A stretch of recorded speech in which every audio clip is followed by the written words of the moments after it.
The courthouse plaza was a wide slab of stone under a gray morning sky, the kind of public space designed to make people feel small. It was crowded today. A ribbon-cutting ceremony had been scheduled for noon. New security wing, new cameras, new community partnership. There were banners and a podium and an expensive sound system that hummed between speeches. And right at the foot of it all, just beyond the barricades, an old man in a faded police uniform stood quietly with a small canvas duffel at his feet. His uniform looked like it had survived 2 decades of rain. The elbows were shiny from wear. The brass buttons were dulled, one replaced with a mismatched one that didn't quite catch the light. His shoes were clean but old, soles worn thin at the edges. He was black, late 60s, maybe older. His shoulders were squared like a man who had stood at attention long enough for his bones to memorize it. He wasn't making a scene. He wasn't yelling. He was simply standing where the barricade line curved, watching the ceremony set up as if he belonged there. A young officer in a crisp new uniform spotted him and frowned. He started walking over with the quick confidence of someone used to being obeyed. "Hey," the officer called out. His voice wasn't loud yet, but it had that edge, the kind that wants a reaction. "Sir, you can't be back here." The old man turned slowly. His eyes were steady, calm, the color of dark coffee, with a tiredness that didn't weaken them, just deepened them. "I'm not back there," he said. "I'm right here." The officer stopped at the barricade and looked him up and down like he was inspecting a stain. "This area is restricted. Staff only. You need to move along." The old man didn't flinch. "I'm staff," he said. A few bystanders nearby glanced over. The sound system crackled. Somewhere behind the podium, someone tested the microphone. Check, check, and the plaza briefly swallowed the sound like a breath. The young officer scoffed. "Staff," he repeated, looking at the worn uniform as though it were a joke someone had told too late. "You're not staff. We've got security clearance bands today. See that?" He tapped his own wrist where a bright band sat like a badge of authority. The old man lifted his hands slightly, palms open, not aggressive, not pleading either. "I didn't need a band," he said. "Not for what I'm here to do." The officer's expression sharpened, irritation turning into performance. He turned his body just enough to be seen by the growing crowd, as if the audience mattered. "Okay," he said, voice louder now. "Listen, I don't know who you are, but you can't just wander into a restricted public event wearing that." He gestured at the uniform like it offended him. A woman in a tan trench coat, standing behind the barricade with her phone already out, angled her camera and began recording. Her screen reflected the scene in miniature. Officer, old man, the courthouse behind them, the podium waiting like an altar. Someone else lifted their phone too. The old man's voice didn't rise. He didn't step forward. He didn't step back. "I'm not wondering," he said. "I'm reporting." The officer laughed once, sharp, humorless. "Reporting? Yeah, you're reporting for a museum tour." A ripple ran through the nearby crowd, some uncomfortable chuckles, some sharp intakes of breath. A few faces tightened with that familiar expression of people watching a line being crossed but unsure whether to stop it. The old man's jaw flexed gently, a muscle moving under weathered skin. He looked past the young officer toward the courthouse doors, as if he were waiting for someone to arrive. "Sir," the officer said, closer now, voice edged with warning. "This is your last chance before we escort you out." "Escort me," the old man repeated, not mocking, just tasting the word. "Out." "Yes," the officer snapped. "Out. Now, before this turns into something else." 2 more officers began to drift over, drawn by the heat of the moment like moths to a light. One was broad-shouldered and older than the first. The other was a lean woman with a tight bun and a watchful stare. Both wore the uniform like it had been tailored around their authority. The broad-shouldered officer took one look at the old man's uniform and shook his head. "What's this?" he muttered, loud enough to be heard. "Costume day." The old man didn't react. The woman officer's gaze flicked to the phones. She didn't like the cameras, and it showed, jaw tight, shoulders subtly lifting like she wanted to block the view. "Sir," she said, trying for control, "we're going to need you to step away from the barrier." The old man looked at her with something like respect. He nodded once, as if acknowledging she was doing her job. "I hear you," he said, "but I'm not going anywhere." That's when the young officer lost patience. He reached through the barricade and grabbed the old man by the upper arm. Not a gentle touch, a grip. The trenchcoat woman's phone zoomed in. The live stream comments began to fly. Tiny hearts, angry faces, question marks. Somewhere a teenager whispered, "Yo, he's grabbing him." The old man didn't jerk away. He didn't yell. He simply looked down at the officer's hand on his arm, then back up to the officer's face. "Take your hand off me," he said softly. The young officer smirked. "Or what?" Silence slipped into the plaza like a shadow. The microphones stopped crackling. Even the distant traffic noise seemed to dull. The old man's gaze didn't waver. He reached into his canvas duffel slowly. Slow enough that no one could claim it was sudden. Slow enough that every officer's posture tightened. Hands hovered near holsters. The crowd leaned in. Phones rose higher. The old man's fingers closed around something in the bag. And for the first time, the fear in the officer's eyes wasn't for him. It was for what he might reveal. He pulled it out. Not a weapon. A black leather folder, worn at the edges. He held it at chest level, still calm, still steady. Then he said, quietly enough that the microphones didn't catch it, but the nearest people did, "You are about to regret how public you made this." And the courthouse doors behind them opened. Earlier that morning, before the plaza and the phones and the hands on holsters, the old man had stood alone in a small apartment that smelled faintly of coffee and old books. The sunrise had slipped through the blinds in thin bars of light. Dust floated in it like tiny, slow-moving stars. He stood in front of a mirror with a crack down one side, buttoning the worn uniform with careful hands. The uniform had once been sharp. Once, it had carried a different city's patch. A different era. But he had kept it, not because it was perfect, because it was honest. His name was Malcolm Reeves. He had been a patrol officer at 22, a detective at 30, a lieutenant at 40. He had been told he was too serious, too principled, not political enough to rise fast. He had watched men with lesser records climb higher because they were better at smiling at the right people. He had watched good officers burn out, chewed up by paperwork and trauma and the slow poison of cynicism. He had also watched, with a kind of quiet fury, how quickly the system could decide what kind of man he was based on how he looked. At 54, after a case that involved a councilman's son and a body in a river, he had been encouraged, politely, firmly, to retire.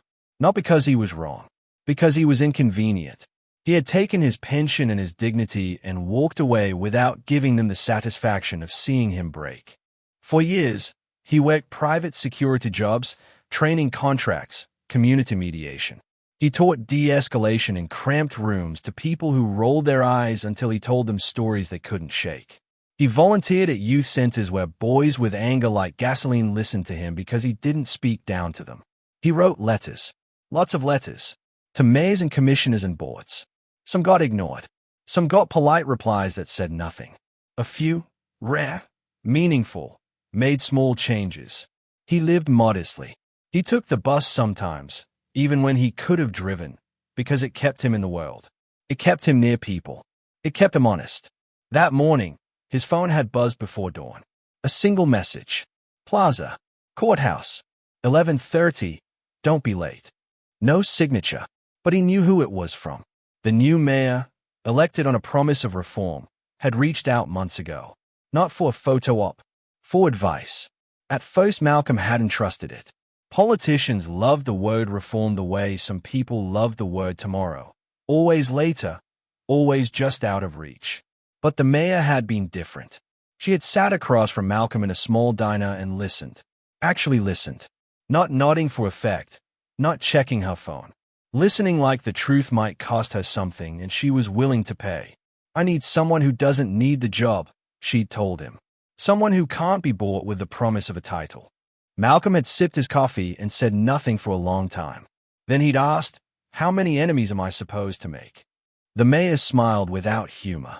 "As many as it takes." 2 weeks later, a sealed envelope arrived at his apartment. Official letterhead. A formal offer. Appointment pending council confirmation. He read it twice, then sat in silence and let the weight of it settle into his chest. He thought of his father, who had worked the night shift at a factory and told him, "They'll try to make you smaller. Don't let them." He thought of his mother, who had braided his hair as a boy and said, "You'll have to be twice as calm to survive what they'll throw at you." He thought of the young officers he'd trained, eyes bright at first, then dimmer as reality pressed in. He thought of the city's streets, the corners where mothers lit candles, the alleys where sirens arrived too late. He took the job, but he asked for one thing. No grand announcement, no stage photos. He wanted to walk in first, to see it, to feel it, to know what he was inheriting. So that morning, he buttoned his old uniform, not because he wanted to pretend it was still his old rank, because he wanted to remember what it meant to stand in the middle of a storm and not flinch. He picked up the canvas duffel, slid the black leather folder inside, and paused by his front door. On the wall was a framed photo, a much younger Malcolm in a crisp uniform, arm around a little boy, his son, smiling wide enough to hurt. His son had grown up, moved away, had his own children now. They talked on Sundays. "Daddy," his son had said a week ago, voice tight with worry, "You sure you want to do this? You know how people get. You know what they'll do." Malcolm had looked out his window at the city he never stopped loving, even when it didn't love him back. "I'm sure," he'd said, "because if I don't, who will?" He left the apartment and rode the elevator down, the canvas duffel heavy in his hand not because of its contents, but because of what it meant. On the bus, a teenager stared at his uniform and then looked away quickly, as if caught. An older woman nodded at him with a soft smile, the kind people give to someone they think is trying and struggling. Malcolm nodded back. He didn't correct anyone. He didn't announce himself. He just watched the city wake up. And when he stepped off near the courthouse, he felt that familiar tightening in his chest, the instinct of a man who has walked into danger enough times to recognize it in the air. He saw the banners, the podium, the crisp uniforms, and he knew this day would test more than policies. It would test hearts. He adjusted the strap on his duffel and walked toward the barricade with the slow, steady stride of a man who had already endured worse than public humiliation. Because he had, and because something in him refused to let this moment pass unseen. Back in the plaza, the confrontation had grown teeth. The courthouse doors had opened, but whoever stepped out hadn't reached them yet. The crowd didn't notice. They were too focused on the old man, too focused on the young officer's hand gripping his arm like a claim. The live stream had passed 1,000 viewers, then 2. Comments exploded. "Why are they touching him? He looks like a vet. That officer's disrespectful. He's trespassing, though." "No, he's not. It's a public building." The broad-shouldered officer stepped closer, voice lowered as if trying to intimidate without looking like he was. "So," he said, "we're not doing this today. We've got an event. You're going to move along." Malcolm looked at the man calmly. "Your event," he said. The officer bristled. "Yes, our event."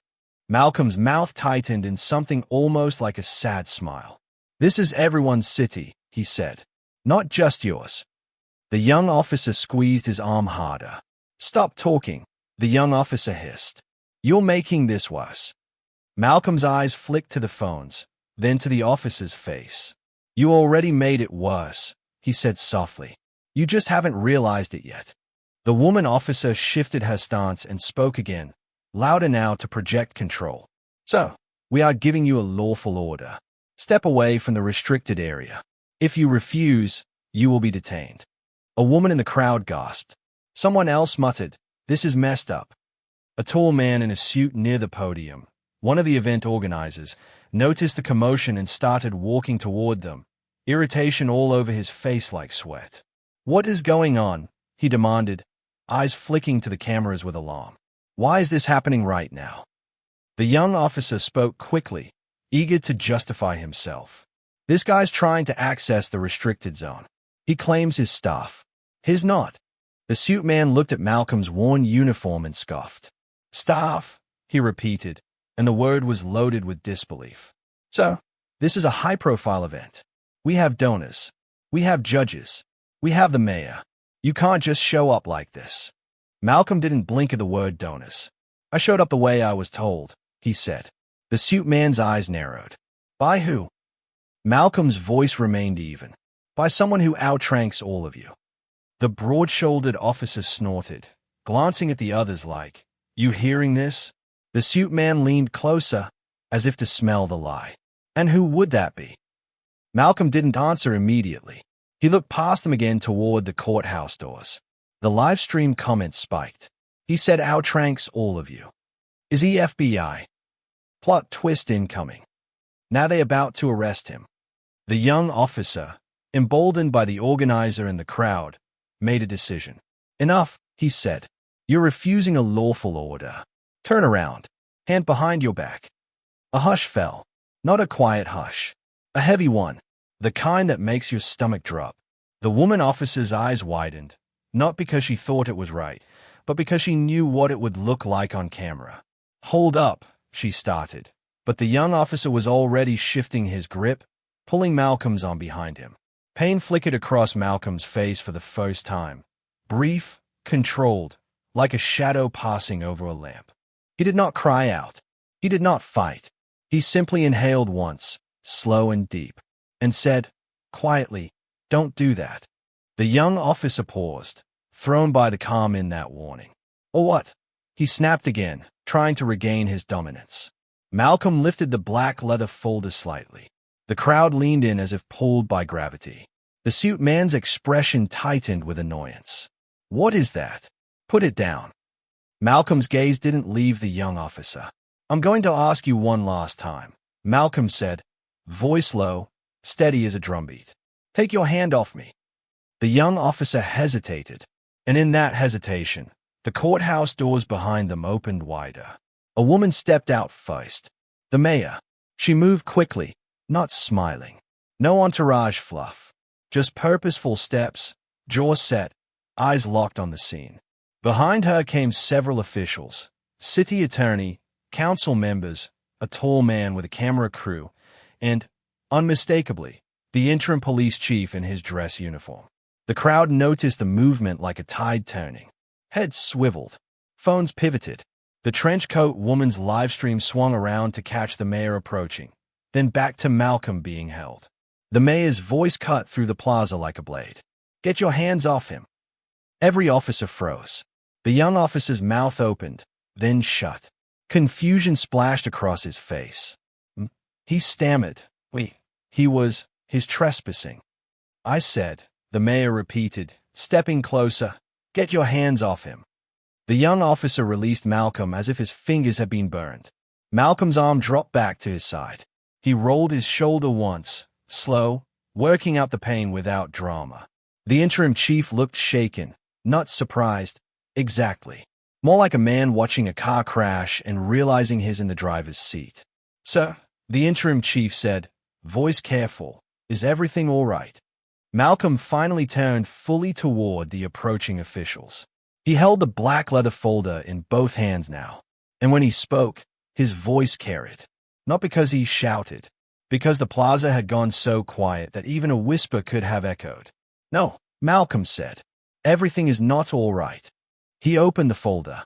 Inside was a thick packet of documents on official letterhead. The seal of the city.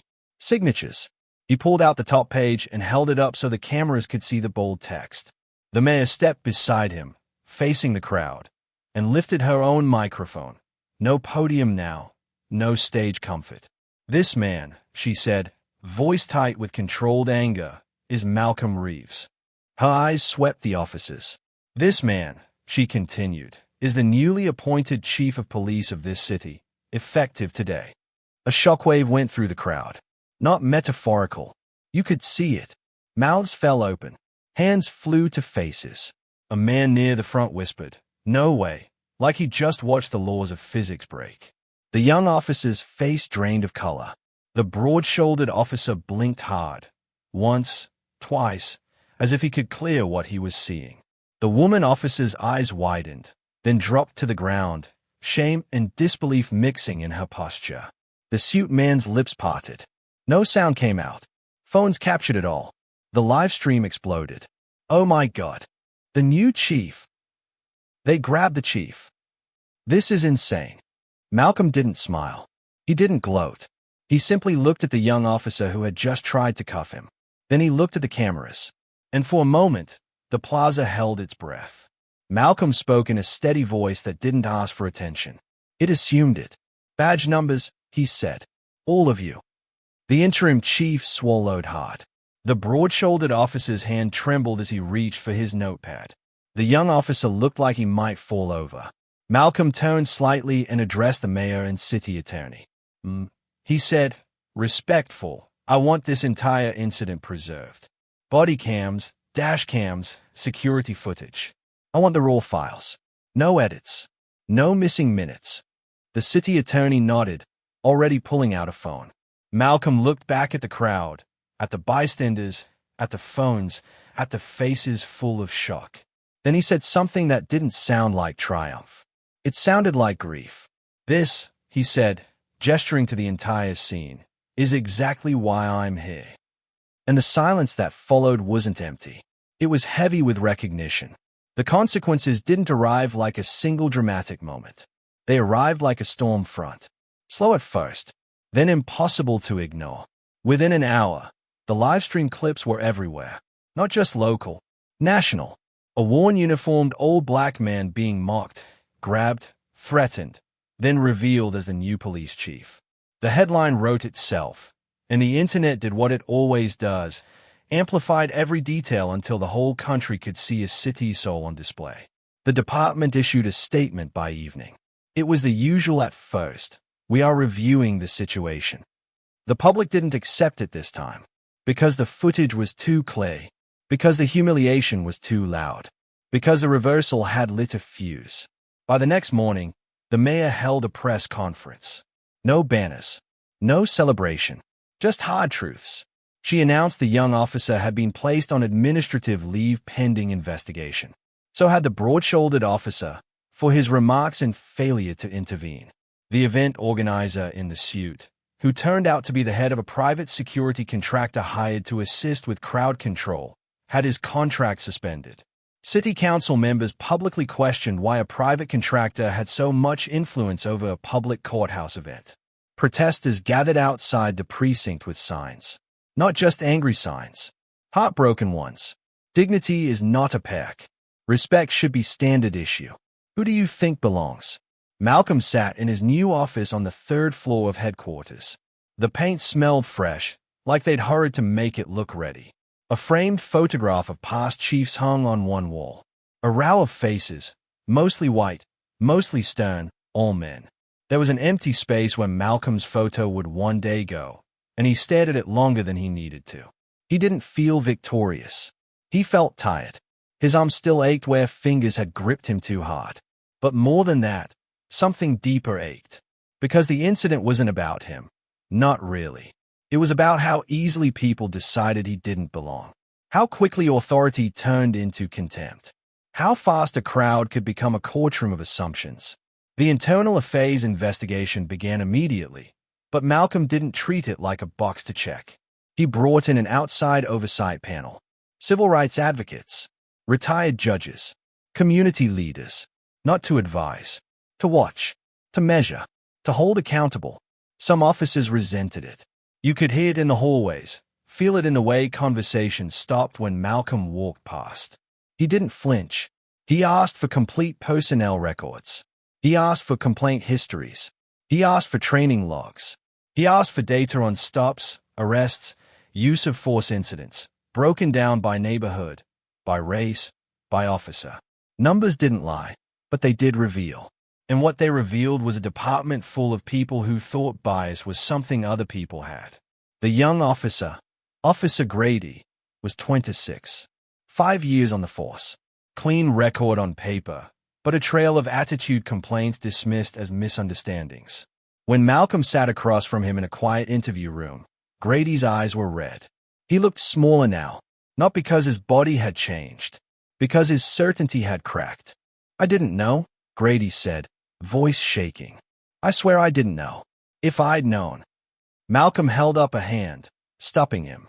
That's not the point, Malcolm said calmly. Grady blinked, confused. But, sir, If I'd known you were. If you'd known I was the chief, Malcolm finished, voice steady, you would have treated me like a human being. Grady's mouth opened. Nothing came out. Malcolm leaned back slightly. The fluorescent light hummed overhead. Outside the room, the building carried on, papers shuffling, phones ringing, the machinery of law enforcement grinding forward. Malcolm's voice softened, not with pity, but with clarity.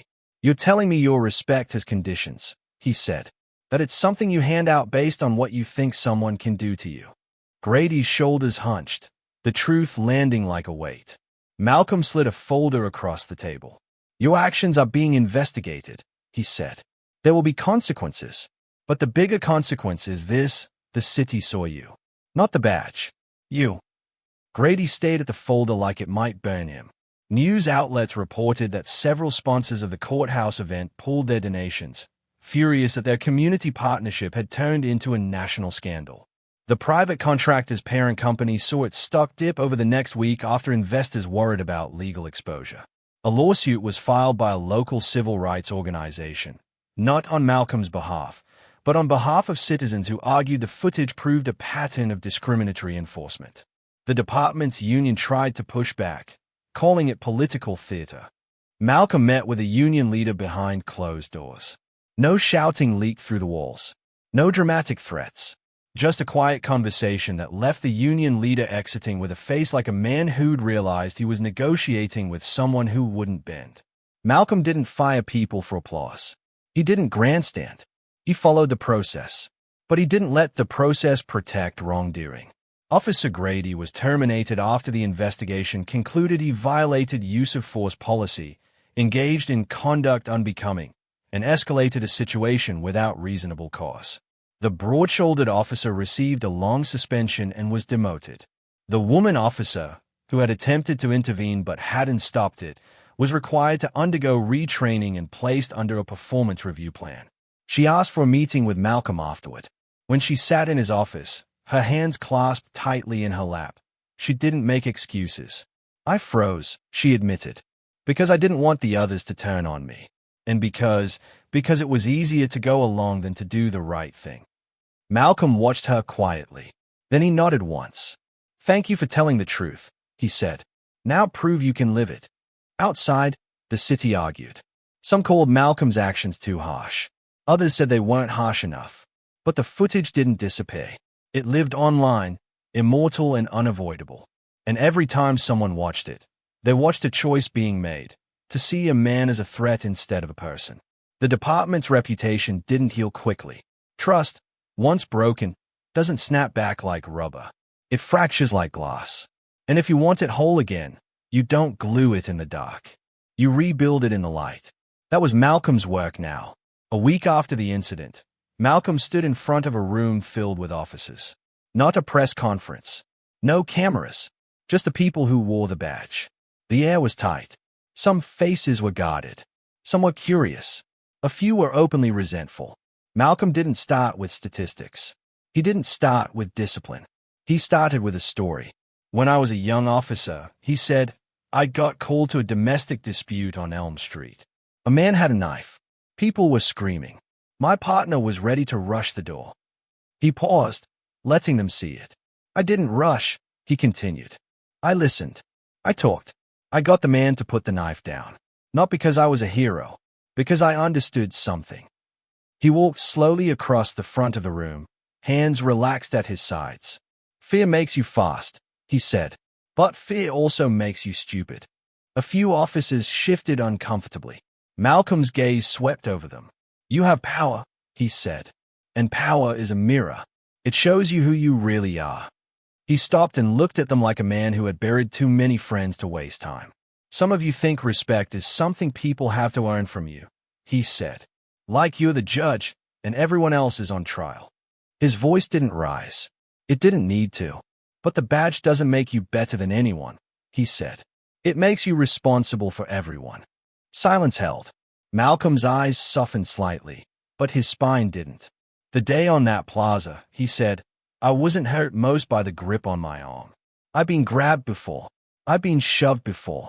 I've been called names you wouldn't repeat in front of your mothers. A few heads lowered. What hate, Malcolm said, was how normal it felt to some of you. He let that land. You keep asking, what if he wasn't the chief? Malcolm continued. That's the wrong question. He pointed gently toward the room, not accusing, just directing. The question is, why did it take a title for you to see a man's dignity? A deep stillness settled. He spoke again, slower now, each word shaped carefully. If you can only be kind when you're being watched, he said, then you're not kind. You're careful. If you can only be fair when you're afraid of consequences, he continued, then you're not fair. You're strategic. He paused.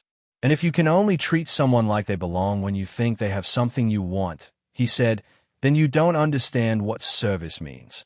A few officers blinked rapidly. Someone swallowed hard. Malcolm's voice warmed, not into sentiment, but into something stronger. I'm not here to humiliate you, he said. I'm not here to break you. I'm here to build something we can all stand behind without shame. He spread his hands, palms up. Because the city doesn't need perfect officers, he said. It needs honest ones. He looked around the room, meeting eyes. The standard is simple, he said, and his voice became quiet enough to force them to lean in. Treat people with dignity when you think it costs you something, especially then. He let the words hang. Then he nodded once, as if concluding a vow. That's what I expect, he said. From you. From me. From all of us. The room stayed silent for a long moment after he finished. Not because they didn't know what to say, because something in them was realizing they had never been asked to be that brave. Months passed. The seasons shifted the city's color. Spring brought rain that cleaned the streets and flooded the gutters. Summer arrived with heat that made tempers short and nights loud. Through it all, Malcolm worked. He changed training protocols, not just a bias seminar that people mocked and forgot. He required scenario-based de-escalation drills with community volunteers acting as role players. He required officers to spend time in neighborhoods they patrolled without making stops, just walking, talking, listening, learning names. He increased transparency. Public dashboards showing complaints and outcomes, use of force reports, policy updates. He met with community groups weekly, not as a guest, but as a man accountable to them. Some people came to those meetings ready to hate him because of the uniform he wore. He didn't blame them. He listened anyway. One evening, a mother stood up in a community center and held up a photo of her son. He was unarmed, she said, voice trembling. And I don't know how to forgive. The room tightened, grief passing through like electricity. Malcolm stood slowly. He didn't offer platitudes. He didn't tell her to heal. He didn't demand patience. He said, you don't owe anyone forgiveness, but you deserve truth, and you deserve a system that doesn't make your loss normal. He looked her in the eyes. I can't undo what happened, he said, but I can make sure the department no longer treats your pain like background noise. After the meeting, she approached him and asked quietly, do you really mean that? Malcolm nodded. I mean it enough to lose sleep over it, he said. The city began to notice small changes first. A viral clip, this time different, showed an officer calmly talking a man down from a breakdown instead of tackling him. A business owner posted online about how patrol officers helped mediate a conflict without threats. A teenager shared a video of officers playing basketball at a park. No staged smiles, just awkward humanity. It wasn't magic. It didn't erase the past, but it cracked open a possibility. Inside the department, some officers resisted. A few quit. A few transferred. Some fought every change like it was an insult. Malcolm accepted the losses. Not with cruelty, with clarity. You can't build a better house with rotted beams. Others surprised him. The woman officer from the plaza, the one who had frozen, showed up to every training, asked questions, challenged colleagues who made jokes about soft policing. One day she stopped Malcolm in the hallway. I used to think courage was kicking doors, she said. Now I think it might be standing alone in a room full of people who want you to shut up. Malcolm looked at her for a moment. Then he nodded. That's a kind of courage, he said. And it counts. Officer Grady's story didn't disappear either. He tried to appeal his termination. The union backed him at first. then quietly stepped away when the evidence and public pressure became impossible to ignore. Months later, Malcolm received a letter, not from the Union, not from an attorney, from Grady. It was handwritten. The handwriting was messy, like a man fighting his own shame. He wrote about losing the job, about friends turning away, about watching the footage again and again, seeing himself from the outside like a stranger he didn't recognize.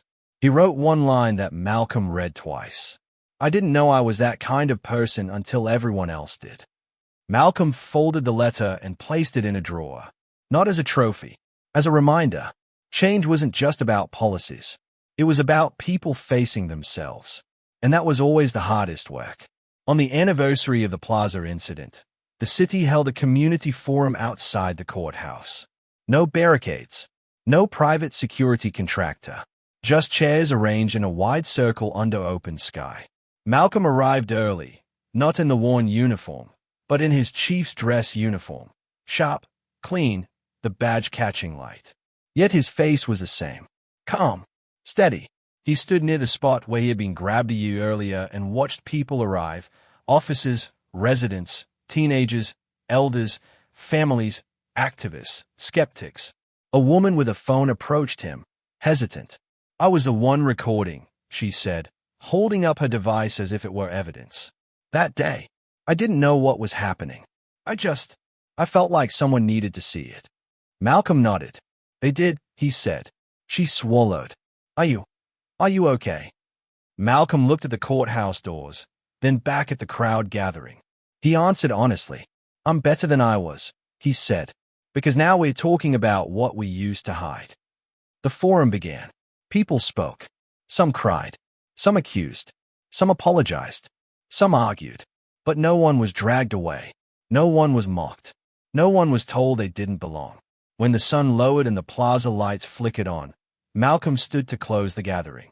He didn't speak long. He didn't preach. He said, "A city is not its buildings. It's its behavior. It's what we tolerate. It's what we protect. It's who we decide is worthy of respect." He looked around at the circle. "And the test isn't how we act when it's easy," he said. "The test is how we act when we think no one important is watching." A hush fell, not tense this time, but thoughtful. He ended with a question that wasn't meant to sting. It was meant to open a door. "Who do you become?" he asked, "when you have power and you think the person in front of you can't do anything back?" He let that sit in the air.